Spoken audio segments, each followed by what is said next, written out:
दिल्ली में चल रहे बीजेपी के राष्ट्रीय अधिवेशन का दूसरा दिन है। आज राजनीतिक प्रस्ताव पेश होगा और प्रधानमंत्री नरेंद्र मोदी के भाषण के साथ बीजेपी के राष्ट्रीय अधिवेशन का समापन होगा। आज दूसरे दिन की बैठक की शुरुआत सुबह 8 बजे ब्रेकफास्ट के साथ होगी। सुबह 10 बजे वीडियो प्रेजेंटेशन होगा। दोपहर 12:30 बजे नेशनल कन्वेंशन स्टेटमेंट होगा। दोपहर 1:05 पर बीजेपी अध्यक्ष जेपी नड्डा का संबोधन होगा। दोपहर 1:15 पर पीएम मोदी राष्ट्र अधिवेशन को संबोधित करेंगे। बैठक के दूसरे दिन गृह मंत्री अमित शाह कांग्रेस ईडी गठबंधन की हताशा की राजनीति पर प्रस्ताव पेश करेंगे। मीटिंग के पहले दिन रक्षा मंत्री राजनाथ सिंह ने विकसित भारत मोदी की गारंटी वाला प्रस्ताव पेश किया था। ये प्रधानमंत्री जी ने हमें जीत का मंत्र दिया, देते रहे हैं, उत्सुक हैं, उन्हें सुनना है। विस्तार पूर्वक वो हमें बहुत सारी बातें बताएंगे और हमारा मार्गदर्शन करेंगे। सूत्रों के मुताबिक बैठक के दूसरे दिन बीजेपी लोकसभा चुनाव के लिए अपना थीम सॉन्ग लॉन्च कर सकती है। 30 साल बाद पूर्ण बहुमत की सरकार मोदी जी के नेतृत्व में 2014 में बनी और उसके बाद 5 साल बाद फिर से अगर कोई दोबारा सरकार पूर्ण बहुमत की बनी तो वो आदरणीय प्रधानमंत्री मोदी जी की बनी। बीजेपी के राष्ट्रीय अधिवेशन के दूसरे दिन बीजेपी शासित राज्यों के मुख्यमंत्रियों की अलग से बैठक होगी। इसमें पार्टी की चुनावी तैयारियों पर चर्चा होगी। भारत मंडपम में आज लोकसभा चुनाव की तैयारी पर खास फोकस होगा। इस बैठक में बीजेपी शासित राज्यों के सीएम शामिल होंगे। बीजेपी शासित राज्यों के डिप्टी सीएम बैठक में मौजूद रहेंगे। पीएम मोदी और बीजेपी अध्यक्ष जेपी नड्डा भी इस बैठक में शामिल होंगे। दोपहर 3:30 बजे ये बैठक शुरू होगी। सूत्रों के मुताबिक इस बैठक में लोकसभा चुनाव की तैयारियों पर चर्चा होगी। केंद्र सरकार की योजनाओं के अमल पर भी चर्चा होगी। बीजेपी की राज्य सरकारों के कामकाज पर चर्चा होगी। बैठक के पहले दिन उत्तर प्रदेश के मुख्यमंत्री योगी आदित्यनाथ ने राम मंदिर का जिक्र जता दिया कि लोकसभा चुनाव में मंदिर बीजेपी के लिए बड़ा मुद्दा होगा। आज हर श्रद्धालु की आत्मा प्रफुल्लित है और मंदिर बनाने का जो संकल्प था और जहां संकल्प था मंदिर वहीं पे बना है। इसके लिए भी भारतीय जनता पार्टी का ये राष्ट्रीय महाधिवेशन अपने यशस्वी प्रधानमंत्री जी का हृदय से अभिनंदन करता है। सरकार और किसानों के बीच आज चौथे दौर की बैठक होगी। चंडीगढ़ में होने वाली इस बैठक के बीच दोनों पक्ष ये मान रहे हैं कि कोई सकारात्मक रास्ता निकल आएगा। शंभू और खनौरी बॉर्डर पर किसानों के आंदोलन के बीच आज किसान और सरकार के बीच होने वाले चौथे राउंड की बातचीत पर नजर है। शाम 6 बजे चंडीगढ़ में सरकार और किसानों के बीच बातचीत होगी। बातचीत में केंद्रीय मंत्री अर्जुन मुंडा, पीयूष गोयल, नित्यानंद राय शामिल होंगे। किसानों की तरफ से सरवन सिंह पंढेर, जगजीत सिंह डल्लेवाल समेत दूसरे किसान नेता शामिल होंगे। सरकार और किसान के बीच अब तक 3 राउंड की बातचीत हो चुकी है, लेकिन अभी तक बातचीत का कोई नतीजा नहीं निकला है। किसान संगठनों को उम्मीद है कि इस बार की बातचीत में जरूर कोई पॉजिटिव रिजल्ट आएगा। भाजपा ये प्रचार करती रही है कि सबसे ताकतवर प्रधानमंत्री अभी, और हम चाहते ताकतवर प्रधानमंत्री किसान मजदूर के लिए सच साबित हो। ਜਿਹੜੀ ਮੀਟਿੰਗ ਤੇ ਮੀਟਿੰਗ ਵਾਲੀ ਗੱਲ ਹੈ, ਅਸੀਂ ਬੇਸ਼ੱਕ ਗੱਲਬਾਤ ਜਿਹੜੀ ਹੈ ਉਸੇ ਦੇ ਰਾਹੀਂ ਹੱਲ ਕਰਨਾ ਚਾਹੁੰਦੇ ਹਾਂ। ਇਸੇ ਕਰਕੇ ਇੱਥੇ ਜਿਹੜਾ ਉਸ ਦਿਨ ਦੇ रुके हैं। बातचीत को देखते हुए किसानों का दिल्ली कूच स्थगित है, लेकिन पंजाब और हरियाणा में किसानों के दूसरे गुट एक्टिव हैं। सरकार से बातचीत के बीच किसान संगठनों का आंदोलन भी जारी है। पंजाब में आज कई किसान संगठन सड़कों पर होंगे।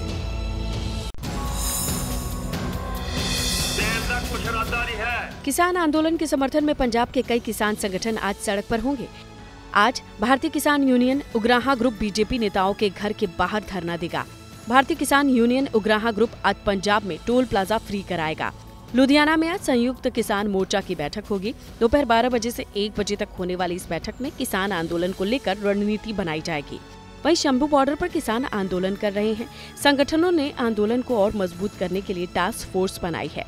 हम जो आंदोलन कर रहे हैं वो शांतमय है। जहाँ कोई गलत आंसर आ जाए तो उसको ये टास्क फोर्स है वहीं पर रोक के और पीछे कर देती है। टास्क फोर्स ने बहुत बड़ी परेशानी, एक तो ट्रैफिक की समस्या हल हो गई है।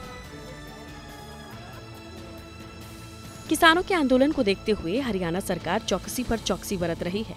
हरियाणा के अंबाला, कुरुक्षेत्र, कैथल, जींद, हिसार, फतेहाबाद, सिरसा में इंटरनेट बैन बढ़ा दिया गया है।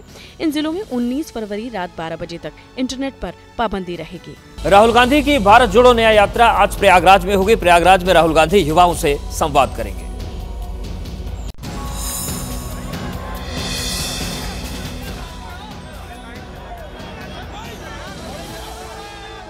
प्रयागराज में राहुल गांधी की भारत जोड़ो न्याय यात्रा स्वराज भवन से शुरू होगी।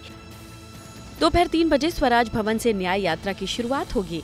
यात्रा स्वराज भवन से शुरू होकर यूनिवर्सिटी चौराहा, कटरा के नेत्राम चौराहा और लक्ष्मी टॉकीज चौराहा पहुंचेगी। कटरा इलाके के लक्ष्मी टॉकीज चौराहे से बेरोजगार युवाओं से संवाद करेंगे। यही राहुल गांधी सभा भी करेंगे। यहां से न्याय यात्रा ममफोड़गंज और तेलियारगंज चौराहा होते हुए गंगा नदी पार करने के बाद फाफामऊ पहुंचेगी। उम्मीद जताई जा रही है कि प्रयागराज में राहुल गांधी की न्याय यात्रा में समाजवादी पार्टी के नेता स्वामी प्रसाद मौर्य, विधायक पल्लवी पटेल भी शामिल होंगे।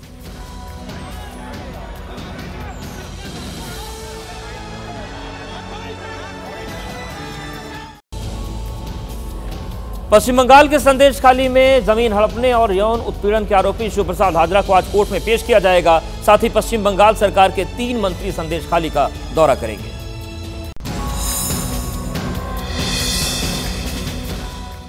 संदेशखाली में हिंसा के बाद एक्शन में आई पुलिस ने शनिवार को शिबू हजारा को गिरफ्तार किया। पुलिस के मुताबिक शिबू हजारा समेत अब तक 18 आरोपियों की गिरफ्तारी हो चुकी है। अब तक शिबू को लेके 18 लोग अरेस्ट हुए हैं और बाकी जो केसेस हैं, जो भी कंप्लेंट्स हमें मिल रहे हैं, उसकी इन्वेस्टिगेशन चल रहा है। जैसे जैसे प्रोग्रेस होगा वैसे हम अपडेट देते रहेंगे। हालांकि मुख्य आरोपी और टीएमसी नेता शाहजहां शेख अभी भी फरार है। इसी बीच मामले को तूल पकड़ता देख आज ममता सरकार के 3 मंत्री संदेशखाली पहुंचेंगे। आज पार्थ भौमिक, ब्रात्य बसु, सुजीत बसु संदेशखाली का दौरा करेंगे, ग्रामीणों से बातचीत करेंगे। संदेशखाली में शिबू हाजरा अरेस्टेड हुआ है। पुलिस एडमिनिस्ट्रेशन, सरकार वो राज धर्म का पालन कर रहा है, वही चल रहा है। एक अरेस्ट ये नहीं प्रूव करता वो एलिगेशन सच है। पश्चिम बंगाल सरकार के लैंड रिफॉर्म विभाग की टीम भी आज संदेशखाली का दौरा करेगी। ये टीम आरोपियों के जमीन की जांच करेगी। उत्तर प्रदेश में चल रही पुलिस भर्ती परीक्षा का आज दूसरा दिन है। आज भी किसी भी तरह की गड़बड़ी को रोकने के लिए चाक चौबंद इंतजाम रहेंगे। यूपी सिपाही परीक्षा के पहले दिन गड़बड़ी करने के आरोप में 122 लोगों को गिरफ्तार किया गया। यूपी पुलिस ने एटा से 15, मऊ से 9, सिद्धार्थनगर से 9, प्रयागराज से 9, गाजीपुर से 8, आजमगढ़ से 7 लोगों को गिरफ्तार किया है।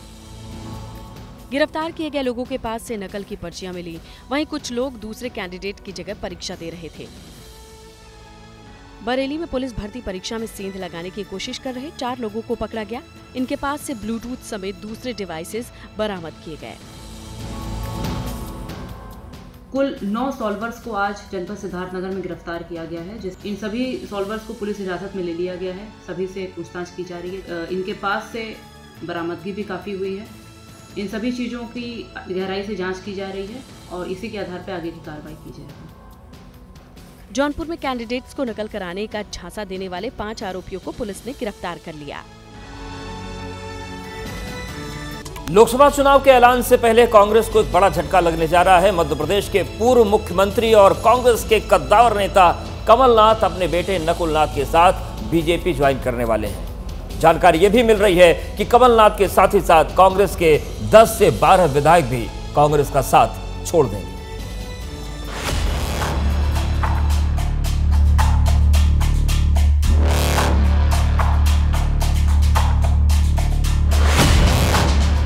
कमलनाथ, सियासत का वो चेहरा जिसने पिछले 50 सालों से दिल्ली से लेकर मध्य प्रदेश तक कांग्रेस को जब भी जरूरत पड़ी मजबूती दी, पार्टी को फ्रंट से लीड किया। लेकिन आज वो खुद कांग्रेस के हाशिए पर चले गए हैं और मजबूत नेता पार्टी छोड़ने के लिए मजबूर हैं। अब खबर तकरीबन पक्की है कि कमलनाथ कांग्रेस का हाथ छोड़ करके आज अपने सांसद बेटे नकुलनाथ के साथ बीजेपी का दामन थामेंगे। बीजेपी के आला नेताओं और एमपी के सीएम मोहन यादव की मौजूदगी में दोनों बीजेपी में शामिल होंगे। खबर ये भी है कि बीजेपी ज्वाइन करने के बाद कमलनाथ अपने क्षेत्र छिंदवाड़ा जाएंगे और 22 फरवरी को उनके कई समर्थक, विधायक, कांग्रेस कार्यकर्ता भी बीजेपी में शामिल होंगे। कमलनाथ ने यूं ही नहीं कांग्रेस छोड़ने का फैसला लिया है। दरअसल उनकी नाराजगी पार्टी के आला नेताओं से है। पिछले साल हुए विधानसभा चुनाव में हार के बाद आला कमान ने उनसे दूरी बना ली। उनके बिना इस्तीफे के ही एमपी में नए पार्टी अध्यक्ष को बना दिया गया। न तो नेता प्रतिपक्ष बनाया, न संगठन में कोई पद दिया। एमपी में हार के लिए पार्टी नेताओं ने उन्हें ही जिम्मेदार ठहराया। वो खुद के लिए राज्यसभा का टिकट मांग रहे थे, लेकिन उन्हें टिकट नहीं दिया गया। कमलनाथ को लेकर के पिछले कई दिनों से अटकलें लग रही थीं, लेकिन कल हुए अचानक सियासी घटनाक्रम में कमलनाथ ने भोपाल से छिंदवाड़ा का अपना दौरा रद्द कर दिल्ली आने का फैसला लिया। अटकलें तेज थीं, लिहाजा सवाल भी किया गया। हालांकि उन्होंने अटकलों को तो खारिज कर दिया, लेकिन संकेत दे दिए। मैंने कहा मैं तो एक साइड नहीं हूँ, इस तरफ या उस तरफ, पर बात यह है कि अगर ऐसी कोई बात होगी मैं आप सबको सबसे पहले खबर करूँगा। कमलनाथ दिल्ली में है, सोनिया गांधी से अभी मुलाकात नहीं हुई है, न ही उन्होंने अपना इस्तीफा सौंपा है, न ही बीजेपी के आला नेताओं से उनकी मुलाकात हुई है। लेकिन ये तकरीबन तय है कि कुछ खेला तो होने ही वाला है। तभी तो उनके बेटे ने कांग्रेस से किनारा करने का इशारा दे दिया। मध्य प्रदेश कांग्रेस के एकमात्र सांसद कमलनाथ के बेटे नकुल नाथ ने अपने ट्विटर बायो से कांग्रेस पार्टी का नाम हटा दिया है। इसके बाद ही अटकलों का बाजार गर्म हो गया है। जो खबरें हैं निराधार है, कोई किसी प्रकार की वो भावना, कभी सपने में आप सोच सकते हो कि इंदिरा जी का तीसरा बेटा कांग्रेस छोड़ सकता है? कभी सपने में भी ये विचार आ सकता है कि अभी 2 महीने पहले जिनके नेतृत्व में हमने चुनाव लड़ाए कि कांग्रेस का कार्यकर्ता अपनी जान अड़ाकर उनको मुख्यमंत्री बनाने के लिए अपना सब कुछ निछावर करता रहा, क्या उनको छोड़ने की बात कमलनाथ जी कर सकते हैं? जिस व्यक्ति ने अपने राजनीतिक जीवन की शुरुआत नेहरू गांधी परिवार के साथ, उनके पीछे साथ में खड़े होकर उस समय लड़ी थी जब पूरी जनता पार्टी और केंद्र की सरकार इंदिरा जी को जेल भेज रही थी, उस आदमी को आप कभी उम्मीद भी कर सकते हो कि ऐसा आदमी कभी कांग्रेस और सोनिया गांधी जी के परिवार को छोड़ के जाएगा, इंदिरा जी के परिवार को छोड़ के जाएगा? मध्य प्रदेश कांग्रेस में भी हलचल बढ़ गई है। कमलनाथ के करीबी उनके साथ बने रहने की बातें करने लगे हैं, तो कुछ वक्त का इंतजार कर रहे हैं। देखिए, राजनीति के अंदर 3 चीजें काम करती हैं, मान, अपमान और स्वाभिमान। इन पे कहीं चोट पड़ती है तो मनुष्य अपने जीवन के निर्णय को बदलता है। हमारे कई वरिष्ठ नेताओं ने इस न्यूज को भ्रामक भी कहा है और हमको लगता नहीं है कि कमलनाथ जी का ये कदम होगा। जब कमलनाथ जी का कदम नहीं होगा ऐसा, तो बाकी सिटिंग एमएलए क्यों जाएंगे? कमलनाथ ने पार्टी छोड़ने का मन यूं ही नहीं बनाया। दिल्ली पहुंचने से पहले दिल्ली रवाना वो अपने कई कार्यकर्ताओं के बीच रहे। उन्होंने क्या कहा, सुनिए। मेरी आखिरी सांस तक मैं छिंदवाड़ा के नए विकास के लिए प्रयास करता रहूंगा। आप सब का दिया हुआ प्यार और विश्वास मुझे बल और शक्ति देता है। ऐसे में सवाल उठने लगे हैं कि क्या कांग्रेस आला कमान को इसकी भनक नहीं थी, या फिर वो कमलनाथ से दूरी बनाकर ही रखना चाहते हैं। 77 साल के कमलनाथ राजनीति के मजे हुए खिलाड़ी हैं। कमलनाथ की राजनीति की शुरुआत 70 के दशक में हुई। कमलनाथ 22 साल की उम्र में कांग्रेस में शामिल हुए। 1980 में पहली बार छिंदवाड़ा से सांसद बने। तब से 9 बार लोकसभा सांसद चुने गए। मध्य प्रदेश में कांग्रेस के अध्यक्ष से लेकर मुख्यमंत्री तक रहे। कांग्रेस की सियासत और गांधी परिवार में कमलनाथ की कितनी पकड़ थी, इसका अंदाजा इस बात से लगाया जा सकता है कि 1989 में तत्कालीन पीएम इंदिरा गांधी ने छिंदवाड़ा में चुनावी रैली की थी। इस दौरान कहा था, ये सिर्फ कांग्रेस के नेता नहीं, राजीव और संजय गांधी के बाद मेरे तीसरे बेटे हैं, आप इन्हें चुनाव जितवाइए। वैसे कमलनाथ कांग्रेस छोड़ करके बीजेपी में शामिल होने वाले कांग्रेस के पहले पूर्व सीएम नहीं हैं। कुछ दिन पहले ही महाराष्ट्र के पूर्व सीएम अशोक चव्हाण भी बीजेपी में शामिल हो चुके हैं, जो मराठावाड़ के कद्दावर नेता माने जाते हैं। ऐसे में कमलनाथ के आने से बीजेपी को क्या फायदा मिलेगा? जो जवाब है वो छिंदवाड़ा की लोकसभा सीट है, जो पिछली बार बीजेपी के हाथ नहीं आई थी। मध्य प्रदेश में लोकसभा की 29 सीटें हैं। 2019 में बीजेपी ने 28 सीटें जीती। सिर्फ छिंदवाड़ा सीट कांग्रेस के खाते में गई। छिंदवाड़ा से नकुल नाथ कांग्रेस के सांसद हैं। छिंदवाड़ा सीट कमलनाथ की परंपरागत सीट रही है।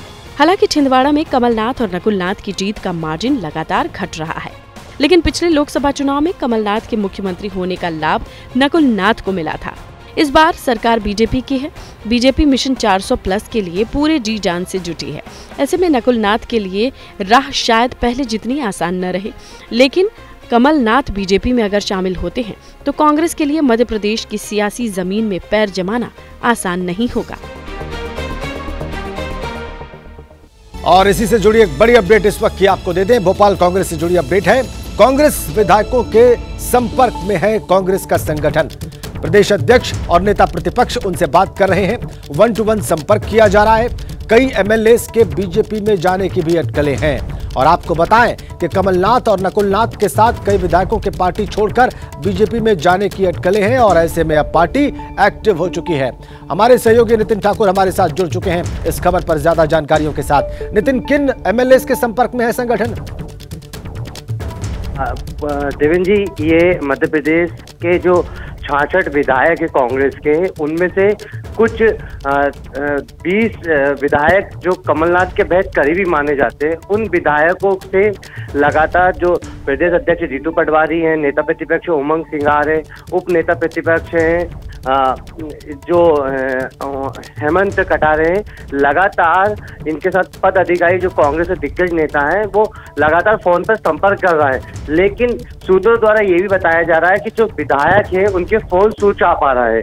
मतलब लगातार संगठन तो प्रयास कर रहा है इन विधायकों से बातचीत करने के लिए, लेकिन जो विधायक हैं उनके फोन बंद आ रहा है।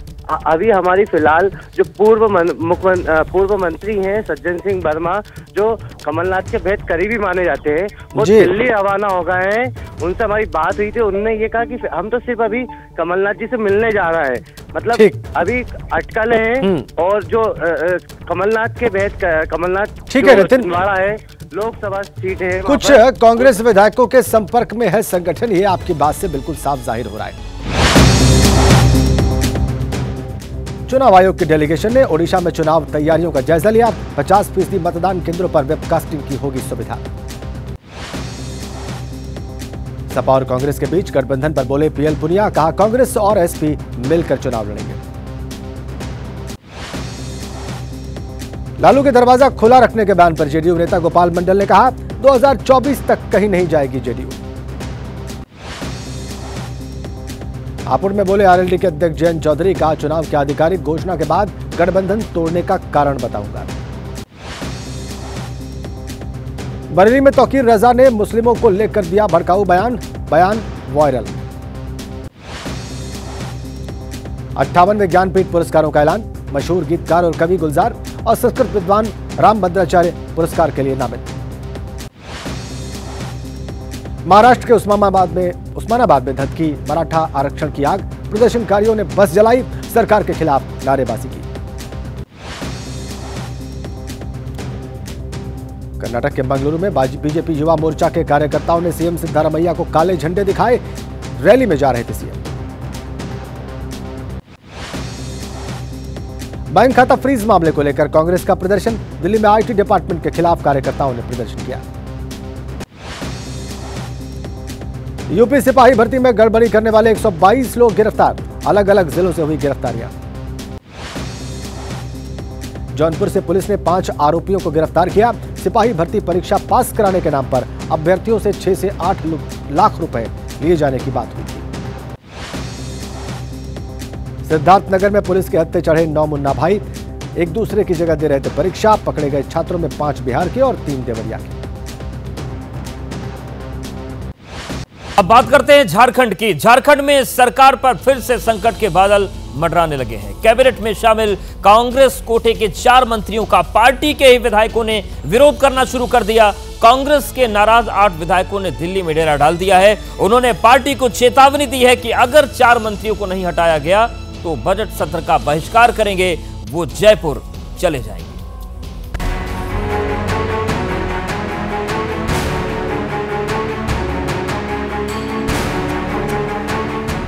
झारखंड में नहीं थम रहा विवाद।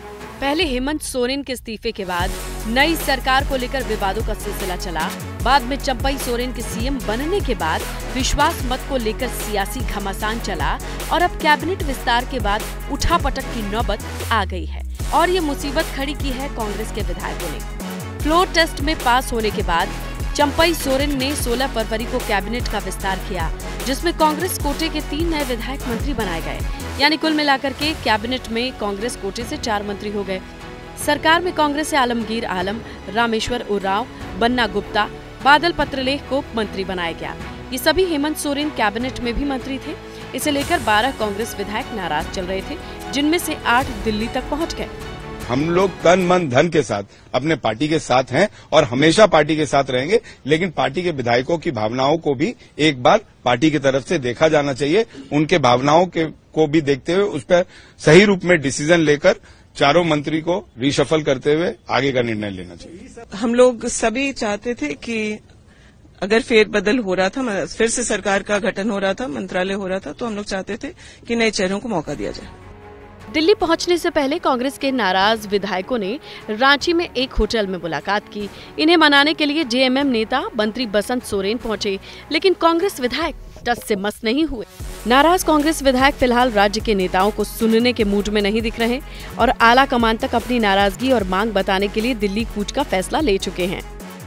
हम लोग जा रहे हैं, सभी लोग एक साथ बाहर दिल्ली जा रहे हैं, दिल्ली से कहीं और जा रहे हैं। चारों लोग को तो देखिए शुरू से हटाने का तो बात चल ही रहा था कि इन लोग हम लोग को नया चेहरा को लाने का बात चला। हम लोग को भी ये सूचना दिया गया 16 तारीख को देख रहे हैं तो अचानक उसी को रिन्यूअल कर दिया, इसीलिए नया चेहरा लोग को भी नया लोग को भी। अच्छा, क्या जिन मंत्रियों को लेकर कांग्रेस विधायक बागी तेवर अपनाए हुए हैं उनमें बन्ना गुप्ता भी शामिल हैं। इन्हें एक बार फिर से स्वास्थ्य मंत्रालय का प्रभार मिला है। उनको उम्मीद है कि सब कुछ ठीक हो जाएगा। कांग्रेस में इंटरनल डेमोक्रेसी है, लेकिन चूंकि कुछ पत्रिका और कुछ हमारे पत्रकार भाई केवल कांग्रेस पर ही ज़्यादा फोकस होते हैं, दूसरे पार्टियों में वो कत्ल भी करते हैं तो चर्चा नहीं होती, हम आगे भी भरते हैं तो हो जाते हैं बदनाम। हम तो बिल्कुल आलू है जी, हर सब्जी में फिट हो जाते हैं, इसलिए हमसे कोई नाराजगी किसी को नहीं।